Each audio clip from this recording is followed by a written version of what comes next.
Hello everyone, welcome back. In today's video, I'm going to show you how you can set a code on a TEEHO Door Lock step by step. So if you have just installed the lock and you want to create a new pin for unlocking the door, this is the quickest way of you doing it. So before adding any of the user codes, TEEHO recommends changing the default master code, which is 1 2 3 4 5 6 7 and 8. So you need to start by pressing this particular TEEHO button twice. Then you need to enter your current master code.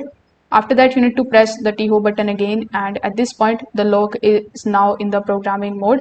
So when it is in the programming mode, you need to press 1. Then you need to enter the new master code that you want to set, and in order to save it, you need to press the TEEHO button again, and then you need to enter the same code again and press the TEEHO button one more time.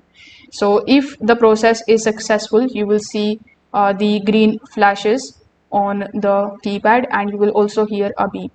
Now after doing so, you can also add a new user. So you need to press the TEEHO button twice, then you need to enter the new master code, and then you need to press the TEEHO button. Afterwards, you need to press 2 and then enter the 4 to 8 digit user code. Then again press the TEEHO button, enter the same code again, then press the TEEHO button one final time. After the green flash and the beep, the new user code will be activated immediately. So that's how you can basically do it. If this video helped you out, make sure that you like this video and subscribe to the channel. Thanks for watching.